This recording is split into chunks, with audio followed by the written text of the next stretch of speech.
Before I begin, I just want to say that most of these stories that I read are just people being stupid. So if you're prescribed this medicine and it's working wonders, that's awesome. Like, I'm not trying to scare you away from taking it, or if you're about to be prescribed this since your first time taking it and you see this video, you're like, I can't take it now. Like, don't let this video scare you into not taking this shit. If you're prescribed it, take it. And if you're not, don't. Simple as that. Alright? Let's get started.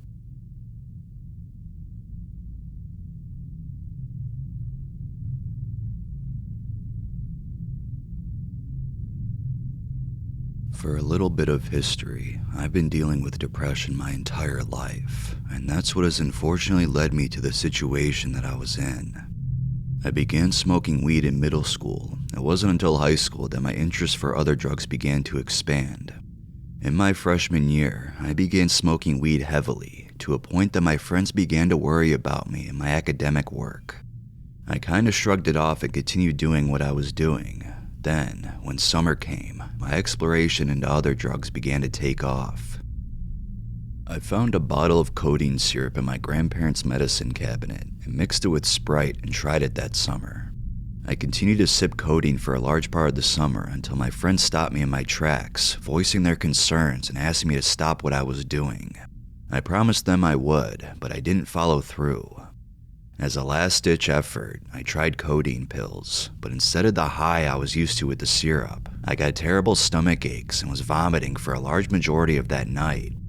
After that experience, I stopped taking those pills and codeine for a long time. After my incident with codeine, I went back to smoking weed, mainly just to make myself happy. When my friends voiced their concerns, they suggested that if I'm going to do any recreational drugs like that, then I should just stay with weed. But once again, I got curious, and I wanted to try something different. I got addicted to codeine very easily, as well as weed, but I think it's more of my personality that led to that. I myself have an addictive personality, as you will soon see. It was towards the end of the summer, and I began rummaging through my parents' medicine cabinet to see if I could find something that would get me high.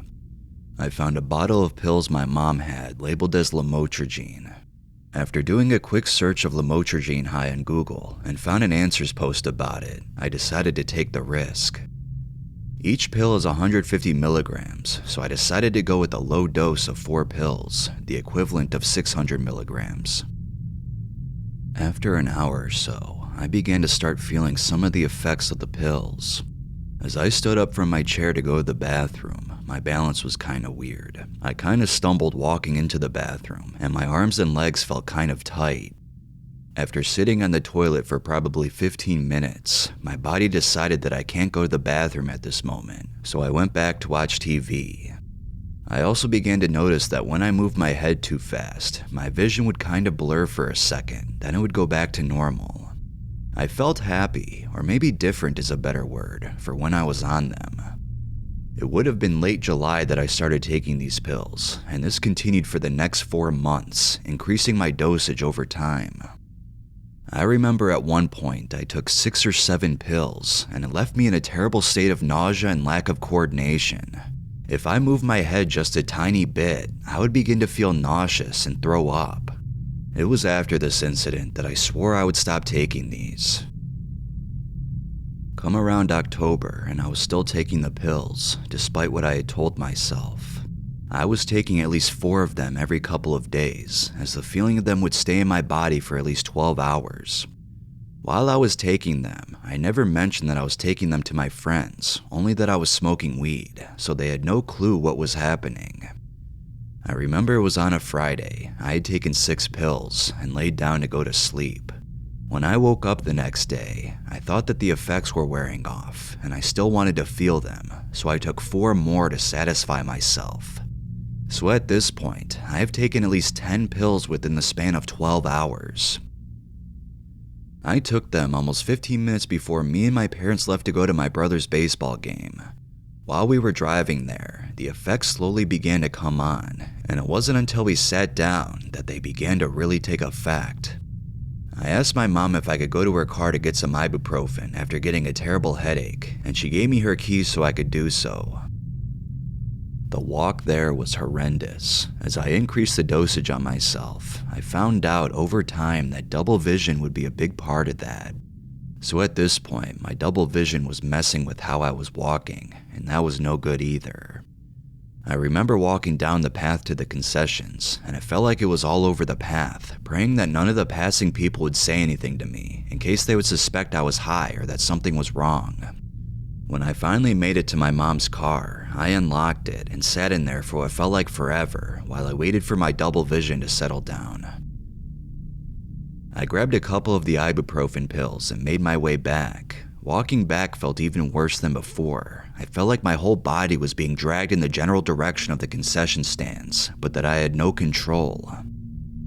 When I finally got back to where my mom was sitting, she gave me a bottle of water and I drank it along with the ibuprofen.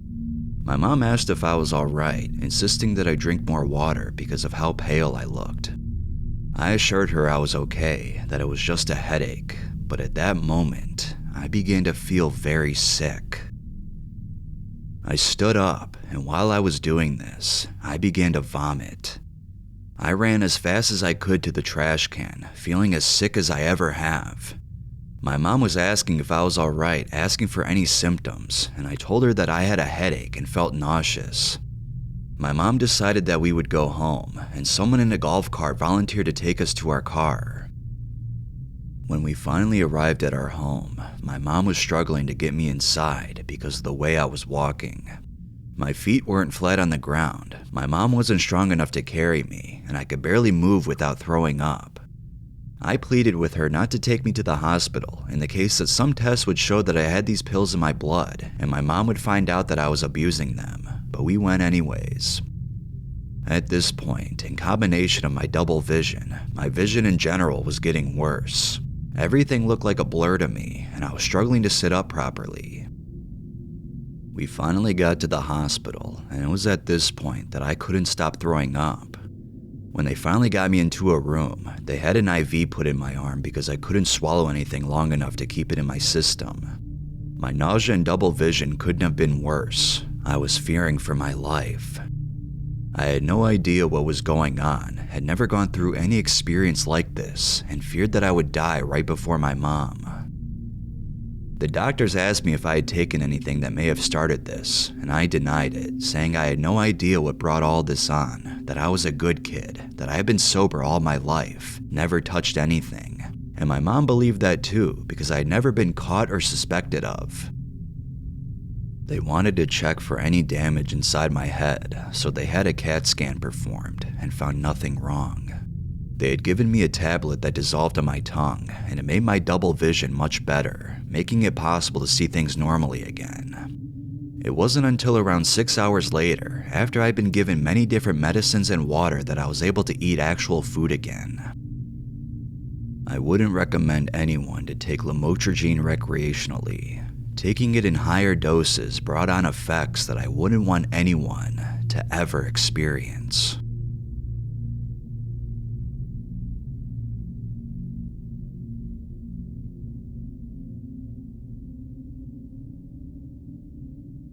About 5 years ago, I was prescribed 400 milligrams of Lamictal, off-label for bipolar 2, 200 milligram morning and night. Initially, there weren't any side effects except for light sensitivity, and the med didn't really help anything, but the psychiatrist I was seeing at the time wanted me to stick to it as it takes time to build. Well, the last 12 months have been hell, and the side effects are now starting to appear in droves. I have ASD, so I'm sorry if I come across blunt and or rude, but I will say now this is anecdotal. If this medication has helped your bipolar without these side effects, that's great for you, and this post isn't to attack anyone. I can't speak on using Lamotrigine for epilepsy, as I don't have that, and I'm sure the quality of life people experience when they use the med for epilepsy is much different than for the mood disorders. FYI, I'm on no other meds currently. I've cut them all out over time, trying to minimize what's been happening to me. I smoke a small amount of cannabis every night before bed. I have since I was 17, and it's never caused any symptoms like this. It definitely contributes negatively to my bipolar, most likely even caused it in my opinion, but has never physically harmed me. I know people will say I should have seen a doctor earlier, and I did, but they've constantly said it's likely unrelated instead of ever making an attempt to help me. I will now go over what has happened the past 12 months in terms of side effects. 12 months ago, I started noticing occasional mild headaches and pressure in my sinus, ears, and eyes. A few months later, the pressure in all those areas noticeably increased. Headaches became more frequent and a little worse. I started to develop thick, clear mucus and nasal congestion, almost like the start of a cold, but constant.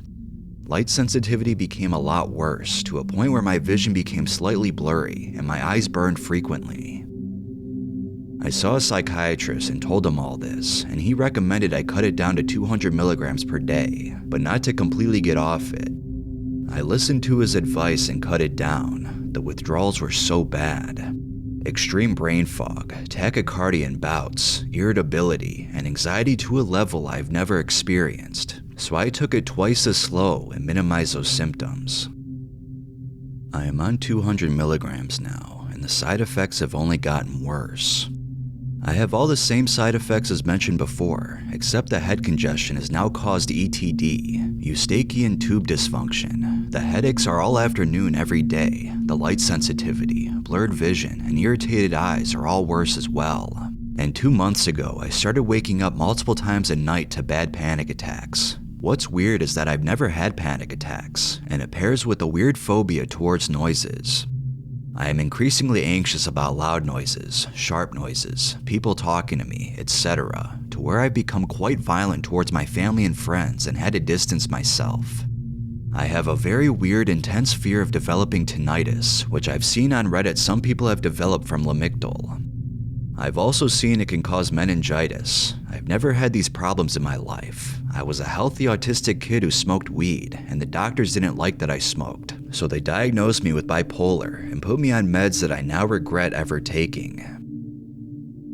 I do believe the weed caused damage, but I don't believe the way they handled it was right or ethical. I have a complete distrust in the medical system now, and I'm not convinced they care about or want to help me get off of this medication. I'm trying to cut it down again, but the anxiety is so much worse than before that it's causing heart problems, and I'm legitimately worried about having a heart attack. I cut down by 25 milligrams 3 days ago, and even that feels like too much. I am angrier and more anxious than I have ever been in my entire life, and I want help. I can't trust psychiatrists, so I'm going to a neurologist in the next fortnight to try to assess what damage has been done to me. I hope they can help.